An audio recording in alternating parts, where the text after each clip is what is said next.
ఒక్కసారి కొమ్మూరి గోల్డ్ కి కాల్ చేయండి. తాకట్లో ఉన్న మీ బంగారాన్ని విడిపించి మార్కెట్ ప్రైస్ కి వాళ్ళు కొనుక్కుని మిగతా డబ్బులు మీకు ఇచ్చేస్తారు. నమస్తే, వెల్కమ్ టు అవర్ ఛానల్. నేను మీ సిరి. ప్రస్తుతం మనతో పాటు ఉన్నారు వంటింటి చిట్కాల స్పెషలిస్ట్ ఆయుర్వేదిక డాక్టర్ చిట్టిబొట్ల మధుసూదన శర్మ గారు. డాక్టర్ గారితో మాట్లాడదాం. డాక్టర్ గారు నమస్తే. నమస్తే మా. డాక్టర్ గారు, ఇమ్యూనిటీ మనకి ఏ రోగాలు వచ్చినా తట్టుకోవడానికి, రోగాలు రాకుండా ఉండడానికి ఇమ్యూనిటీ అనేది చాలా ఇంపార్టెంట్ అనే విషయం అందరికీ తెలుసు.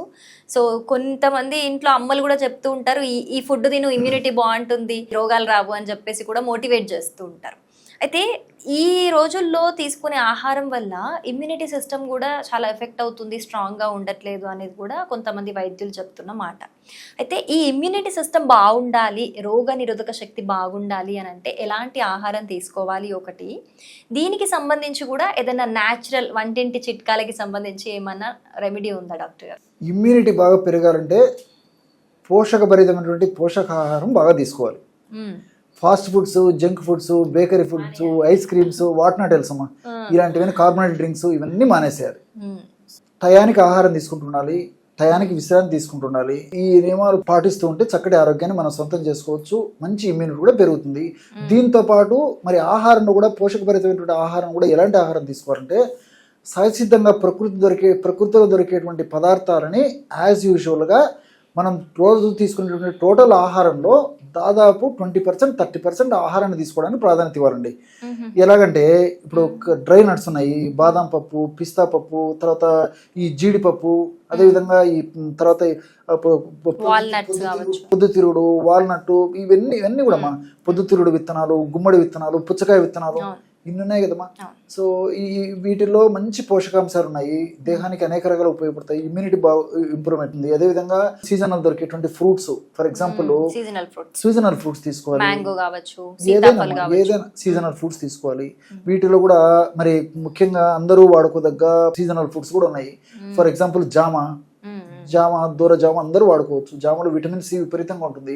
అందులో మనం తీసుకునే ఆహార పదార్థాలు కూడా జనరల్గా ఏంటంటే మిగతా వాటిలో ఉన్నటువంటి విటమిన్స్ మన బాడీలో కొంత నిలువ ఉండేదానికి అవకాశం ఉంటుంటుంది, కానీ సి విటమిన్ అయితే ఏ రోజుకి ఆ రోజు వెళ్ళిపోతుంటుంది. సో సి విటమిన్ మనం ప్రతిరోజు తీసుకుంటుండాలన్నమాట.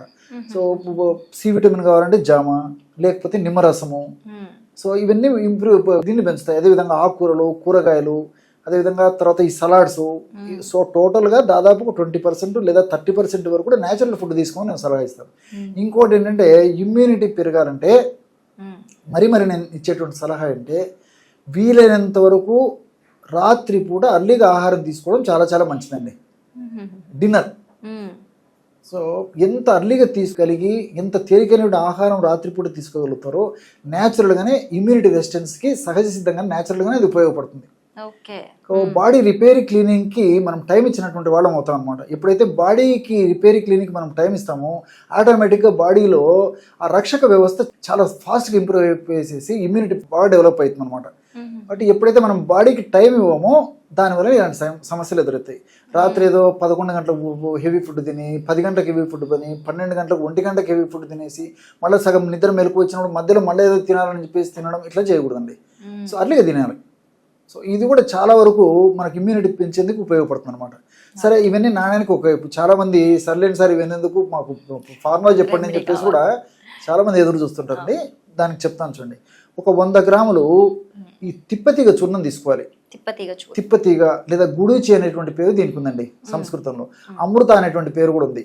అంటే మన దేహానికి త్వరగా మృతత్వం అంటే దేహ ధర్మాలు త్వరగా కోల్పోకుండా ఉండేందుకు, మరణం త్వరగా రాకుండా ఉండేదానికి, జబ్బులు త్వరగా వచ్చేసి మనల్ని ఇబ్బంది పెట్టకుండా ఉండేదానికి, వచ్చినటువంటి జబ్బులు కూడా మరీ ఇబ్బంది పెట్టకుండా ప్రాణాంతకంగా పరిణమించకుండా ఉండేందుకు మల్టిపుల్ బెనిఫిట్స్ ఇప్పుడు నేను చెప్పేటువంటి యొక్క తిప్పతీగలు ఉన్నాయన్నమాట.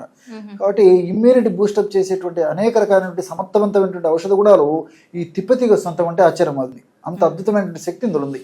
ఆ యొక్క తిప్పతీగ చూర్ణము, దీన్ని ఇంతకుముందు చెప్పినట్టు గుడూచి చూర్ణం, అమృత చూర్ణం అనేటువంటి పేరుతో పిలుస్తుంటారు. ఇది మార్కెట్లో దొరుకుతుంది. 100 గ్రామ్స్ అది తీసుకోవాలి.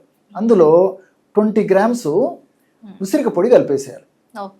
ఈ రెండు పదార్థాలు బాగా కలిపేసేసి ఒక గాజు సీసాలో నిల్వ ఉంచుకొని రోజు ఉదయం పూట లేకపోతే రాత్రి పడుకునేటప్పుడు ఏదో ఒక టైంలో 1/2 టీ స్పూన్ ఈ యొక్క పొడిని తగినంత స్వచ్ఛమైనటువంటి ఆవు నెయ్యి, దానికి కొద్దిగా రెట్టింపు స్వచ్ఛమైనటువంటి తేనె కలిపేసేసి బాగా చప్పరించేసి మింగేసేయాలి. కాబట్టి అంటే తేనె నెయ్యి సమానంగా కలపకూడదు, ఒకటి ఎక్కువ ఒకటి తక్కువ కలుపుకోవాలన్నమాట. తేనె ఎక్కువ వేసుకుంటే నెయ్యి తగ్గించాలి, నెయ్యి ఎక్కువ వేసుకుంటే తేనె తగ్గించాలి, ఆ విధంగా. సో జస్ట్ పావు టీ స్పూన్ పొడి రోజు ఈ విధంగా తీసుకోవడం వల్ల మరి వ్యాధి నిరోధక శక్తి బాగా ఇంప్రూవ్ అయిపోతుంది, చీటికి మాటికి జబ్బులు రాకుండా ఉంటాయి. అదేవిధంగా ఈ వైరస్ వ్యాధులు కానీ, బ్యాక్టీరియా వ్యాధులు కానీ, ఫంగల్ వల్ల వచ్చేటువంటి వ్యాధులు కానీ, ఇట్లాంటి అనేక రకమైన వ్యాధులు కూడా మనిషిని తరచుగా వేధించకుండా ఉండేటువంటి పరిస్థితి ఏర్పడుతుంది. అదేవిధంగా షుగర్ వ్యాధిగ్రస్తుల గురించి మనం ఆలోచన చేసినట్ల వెయిట్ ఎక్కువగా ఉన్నటువంటి వాళ్ళ గురించి మనం ఆలోచన చేసినా వీళ్ళకు జబ్బులు ఎక్కువ వస్తుంటాయి. వీళ్ళకి కూడా బాగా రెసిస్టెన్స్ పవర్ పెరిగేందుకు చాలా సమర్థవంతంగా ఈ ఔషధం ఉపయోగపడుతుంది. ఎవరైనా తీసుకోవచ్చు. కానీ షుగర్ వ్యాధి ఉన్నటువంటి వాళ్ళు కానీ, వెయిట్ ఉన్నటువంటి వాళ్ళు కానీ, రక్తనాళాలకు సంబంధించిన సమస్యలు ఉన్నటువంటి వాళ్ళు కానీ కేవలం తిప్పతీగా ఉసిరిక పొడి మాత్రమే నీళ్ళలో కలిపి తీసుకుంటే సరిపోతుందండి. ఈ తేనె నెయ్యి తీసుకోకూడదండి వీళ్ళు. మిగతా వాళ్ళందరూ కూడా ఇది వాడుకోవచ్చు. ఎస్పెషల్లీ ఇలాంటి లిమిటెడ్ కొంతమంది మాత్రం తేనె నెయ్యి లేకుండా వాటర్లో కలుపుకొని తాగేస్తే సరిపోతుంది. మంచి ఇమ్యూనిటీ డెవలప్ అవుతుంది. ఈ సంవత్సరానికి కనీసం 2 మాసాలు ఈ విధంగా చేసుకోవడం వల్ల సంవత్సరం అంతా కూడా ఆ ఇమ్యూనిటీ లెవెల్ అదే విధంగా మెయింటైన్ అవుతుంటుంది. కాబట్టి సంవత్సరానికి ఒకసారి ఇలా చేసుకుంటుంటే సరిపోతుంది. ఓకే, చాలా మంచి పవర్ఫుల్ రెమెడీ చెప్పారు డాక్టర్ గారు. Thank you so much. నమస్తే.